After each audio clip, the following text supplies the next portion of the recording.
NSSുമായി അനുനയ നീക്കം ശക്തമാക്കി Congress. Thiruvanchoor Radhakrishnan NSS general secretary Sukumaran നായരെ കണ്ടു. ഇന്നലെ വൈകുന്നേരമാണ് കൂടിക്കാഴ്ച നടന്നത്. ജോസി ബാബു വിവരങ്ങളുമായി കോട്ടയത്ത്. ജോസി, ഇന്നലെ വൈകുന്നേരം രഹസ്യ സന്ദർശനമായിരുന്നു.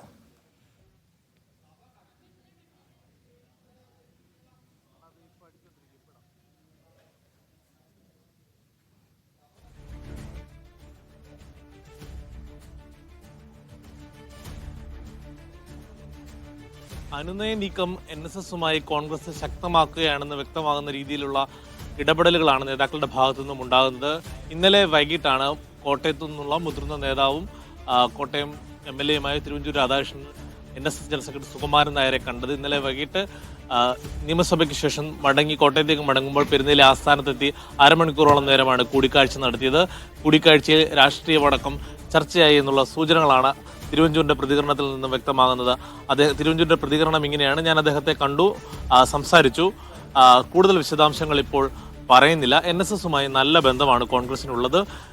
ശബരിമല വിഷയത്തിലടക്കം NSSന് കൃത്യമായ നിലപാടുകളുണ്ട്. അവരുടെ നിലപാടുകളെ ഞാൻ അംഗീകരിക്കുന്നു, കോൺഗ്രസ് അംഗീകരിക്കുന്നു. NSSും കോൺഗ്രസും നല്ല സൗഹൃദമാണ് ദീർഘകാലങ്ങളായുള്ളത്. ചരിത്ര കാര്യങ്ങളൊക്കെ, പ്രത്യേകിച്ച് മന്നത്തിന്റെ കാലഘട്ടത്തിലടക്കം ആ കാര്യങ്ങളടക്കം ഓർമ്മിപ്പിച്ചുകൊണ്ടായിരുന്നു തിരുവഞ്ചൂരിന്റെ പ്രതികരണം വന്നത്. എന്തായാലും കൂടിക്കാഴ്ചയിൽ രാഷ്ട്രീയം ചർച്ചയായിട്ടുണ്ട്.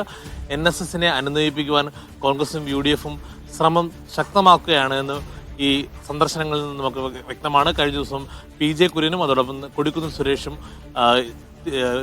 NSS ജനറൽ സെക്രട്ടറി സുകുമാരൻ നായരെ കണ്ട് ആശയവിനിമയം നടത്തിയിരുന്നു. എന്തായാലും കോൺഗ്രസ് ക്യാമ്പിൽ, UDF ക്യാമ്പിൽ വലിയ ആശങ്ക പരത്തിയിരുന്നു NSSന്റെ നിലപാട്. പ്രത്യേകിച്ച് അയ്യപ്പ സംഗമവുമായി ബന്ധപ്പെട്ടുകൊണ്ട് സർക്കാരിനെ പുകഴ്ത്തി, ഇടതുമുന്നണിയെ പുകഴ്ത്തി NSS general secretary Sukumaran Nair രംഗത്ത് വന്നത് പരമ്പരാഗതമായി കോൺഗ്രസിനും UDFിനും ലഭിക്കുന്ന NSS വോട്ടുകളിൽ വലിയ വിള്ളലുണ്ടാക്കുമോ, അതിലൊരു ഇടത്തേക്ക് തിരിയുമോ എന്നുള്ളതൊരു ആശങ്ക. പ്രത്യേകിച്ച് തെരഞ്ഞെടുപ്പുകൾ വരാനിരിക്കുന്ന ഒരു സാഹചര്യത്തിൽ അത് കോൺഗ്രസിൽ അത്തരത്തിലൊരു ആശങ്കകൾ ഉണ്ടാക്കിയിരുന്നു. ആ ആശങ്കകളുടെ അടിസ്ഥാനത്തിലായിരുന്നു ആദ്യഘട്ടത്തിൽ തന്നെ വളരെ അവധാനതയോടുകൂടിയായിരുന്നു കോൺഗ്രസ് ഈ വിഷയങ്ങളിൽ പ്രതികരിച്ചത്. NSSനെ കടന്നാക്രമിക്കാനോ സുകുമാരൻ നായരെ കടന്നാക്രമിക്കുവാനോ കോൺഗ്രസ് നേതൃത്വം തയ്യാറായിരുന്നില്ല. ഈ ഒരു ഘട്ടത്തിൽ തന്നെയാണ് ബന്ധം കൂടുതൽ ഊഷ്മളമാക്കുവാൻ, അല്ലെങ്കിൽ ഇപ്പോൾ ഉണ്ടായിരിക്കുന്ന അകൽച്ച മാറ്റുവാൻ നേതാക്കൾ സന്ദർശനം നടത്തുകയും ആശയവിനിമയം നടത്തുകയും ചെയ്യുന്നത്. ജോസി, ഇപ്പോൾ സുകുമാരൻ നായരെ കൊടിക്കുന്നിൽ കണ്ടു, PJ കുര്യൻ കണ്ടു, തിരുവഞ്ചൂർ കണ്ടു. ഏതെങ്കിലും രീതിയിലുള്ള അയവ് സുകുമാരൻ നായരുടെ നിലപാടിൽ ഉണ്ടാവുന്നുണ്ടോ? അജിംസ്, കഴിഞ്ഞ ദിവസം തന്നെ സുകുമാരൻ നായർ വ്യക്തമാക്കിയതാണ്, ഏത് നേതാക്കൾക്കും ഏത് രാഷ്ട്രീയ കക്ഷി പ്രതിനിധികൾക്കും തന്നെ വന്ന് കാണുന്നതിനും സന്ദർശിക്കുന്നതിനും പ്രശ്നമില്ല. പക്ഷേ ഈ വിശ്വാസ സംരക്ഷണവുമായി ബന്ധപ്പെട്ടുകൊണ്ട് കോൺഗ്രസ് BJP നേതാക്കൾ ആരും ഇനി വരണ്ട എന്നതാണ് അന്ന് സുകുമാരൻ നായർ പറഞ്ഞത്.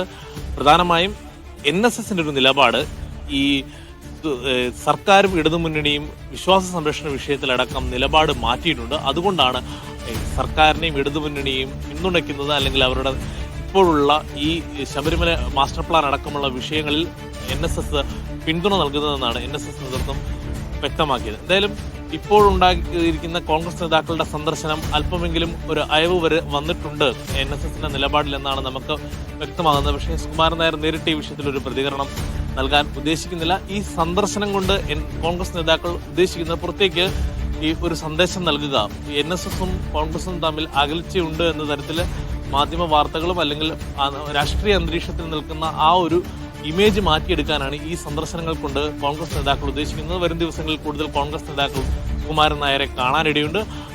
അപ്പോൾ തന്നെ സ്വാഭാവികമായും കോൺഗ്രസ് നേതാക്കളും ഇവിടെ സന്ദർശനം നടത്തുകയും അവിടെ സ്വീകരണം ലഭിക്കുകയും ചെയ്യുന്നത് പുറത്തേക്ക് നല്ല.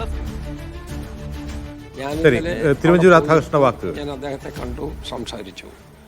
അവരെടുത്ത നിലപാടുകൾ വളരെ കൃത്യതയോടുകൂടി ബഹുമാനത്തോടു കൂടി കാണുന്ന ഒരു വ്യക്തിയാണ് ഞാൻ.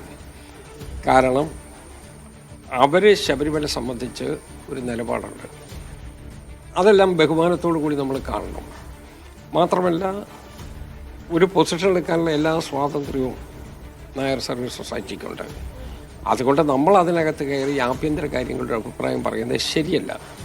അത് കൃത്യതയോടുകൂടി മുന്നോട്ട് പോകാനുള്ള പരിപക്വമായ ഒരു ലീഡർഷിപ്പ് നായർ സർവീസ് സൊസൈറ്റിക്കുണ്ട്. അതവർ ആ നിലയിൽ ചെയ്യുകയും ചെയ്യും. ചർച്ചയായില്ല എന്ന് തന്നെയാണ്. അങ്ങനല്ലല്ലോ, എല്ലാ കാര്യങ്ങളും പറയാൻ പറ്റുകയല്ലോ. എല്ലാ കാര്യങ്ങളും നമ്മൾ പോയി കണ്ടു, ഒരു ആശയവിനിമയം നടത്തി. അതെല്ലാം ആളുകൾക്ക് അറിയാവുന്നതുമാണ്. അദ്ദേഹത്തോട് നമുക്ക് സംസാരിക്കാനുള്ള കാര്യങ്ങൾ നമ്മൾ സംസാരിക്കുകയും ചെയ്തിട്ടുണ്ട്. പക്ഷേ അതിനേക്കാൾ അപ്പുറത്തേക്ക് പറയാനുള്ളൊരു മാൻഡേറ്റ് എനിക്കില്ല. ആശയവിനിമയം പോസിറ്റീവായിരുന്നു. ആശയവിനിമയം നടത്തി, കറക്റ്റായിട്ട് നടത്തി. പിന്നെ അതിൻ്റെ പോസിറ്റീവ് നെഗറ്റീവ് എന്നുള്ള വശത്തെക്കുറിച്ചില്ല. കൺസിസ്റ്റൻ്റ് ആയിട്ടൊരു സ്റ്റാൻഡ് നായർ സർവീസ് സൊസൈറ്റിക്കുണ്ട്. ശബരിമലയെ സംബന്ധിച്ച് വളരെ കൃത്യമായി ഒരു സ്റ്റാൻഡുണ്ട്. അത് ഇന്നും ഇന്നലെയല്ല. ഇവിടെ ദേവസ്വം ബോർഡിൻ്റെ രൂപീകരണം ഉണ്ടായ കാലത്ത് മുതൽ അന്നത്തെ ആദ്യത്തെ പ്രസിഡന്റ് മഹാനായ മന്നത്ത് പത്മനാഭനായിരുന്നു. ശ്രീ ആർ ശങ്കർ ഇതിനകത്തെ അംഗമായിരുന്നു.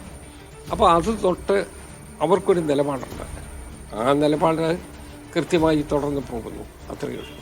ഈ തെരഞ്ഞെടുപ്പ് വരുന്നു, 2 തെരഞ്ഞെടുപ്പുകൾ വരുന്നു. അതിനു മുമ്പ് ഈ അകൽച്ച പൂർണ്ണമായും പരിഹരിക്കാൻ കഴിയുമെന്നൊരു പ്രതീക്ഷ ഉണ്ടോ? അകൽച്ച നിങ്ങൾ വ്യാഖ്യാനിച്ച് അകൽച്ച ഉണ്ടാക്കാതെ, യഥാർത്ഥത്തിൽ അങ്ങനെ ഒരു അകൽച്ച ഇല്ലല്ലോ. വ്യാഖ്യാനിച്ചെന്തിനാണ് അകൽച്ച ഉണ്ടാക്കുന്നത്? അതിൻ്റെ ഒരു കാര്യമില്ലല്ലോ. ഈ പ്രശ്നങ്ങൾ തുടങ്ങുന്ന സമയത്ത് താങ്കൾ പറഞ്ഞിരുന്നു ഈ മധ്യസ്ഥ ചർച്ച തയ്യാറാണ്. ഞാൻ മധ്യസ്ഥ ചർച്ചയ്ക്ക് ഞാൻ ഒരിക്കലും പറഞ്ഞിട്ടുമില്ല, പറയത്തുമില്ല. കാരണം നായർ സർവീസ് സൊസൈറ്റിയായിട്ട് ഒരു മധ്യസ്ഥ ചർച്ചയുടെ ആവശ്യമില്ല എന്നുള്ളതാണ് എനിക്കുള്ള അനുഭവങ്ങൾ പറയുന്നത്. അവർക്ക് അവരുടേതായ സ്വതന്ത്ര നിലപാടുണ്ട്. ആ നിലപാടിനകത്ത് വെള്ളം ചേർക്കാതെ അവർ മുന്നോട്ട് പോവുകയാണ്. നമ്മളതിനെ ബഹുമാനിക്കില്ലേ ചെയ്യേണ്ടത്? അതിനെ ബഹുമാനിക്കുന്നതിന് പകരം നമ്മളെന്തിനാ അതിന് ദുർവ്യാഖ്യാനം ഉണ്ടാക്കാൻ പോകുന്നത്? ഇന്നലെ നടന്ന യാത്ര അത്തരം എന്തെങ്കിലും ചുമതലയുടെ ഭാഗമായിട്ടാണ്? ഞാൻ കേട്ടല്ലോ, നമ്മൾ ആ വിശദാംശങ്ങളിലോട്ട് പോകണ്ട. നമ്മൾ കണ്ടു എന്നുള്ളത് യാഥാർത്ഥ്യമാണ്. ഞാൻ കണ്ടിരുന്നു, അദ്ദേഹമായിട്ട് സംസാരിച്ചിരുന്നു. അദ്ദേഹത്തിൻ്റെ ഒരു അഭിപ്രായങ്ങൾ വളരെ പരിപക്വമാണ് എന്നുള്ള ഒരു നിലപാടാണ് എനിക്കുള്ളത്.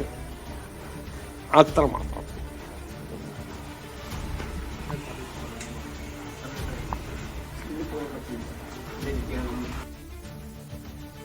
Thiruvanchoor Radhakrishnan NSS general secretary Sukumaran നായരെ കണ്ടതിനെ കുറിച്ചാണ് അദ്ദേഹം സംസാരിച്ചത്. അനന്ത നീക്കമാണ് നടക്കുന്നത്.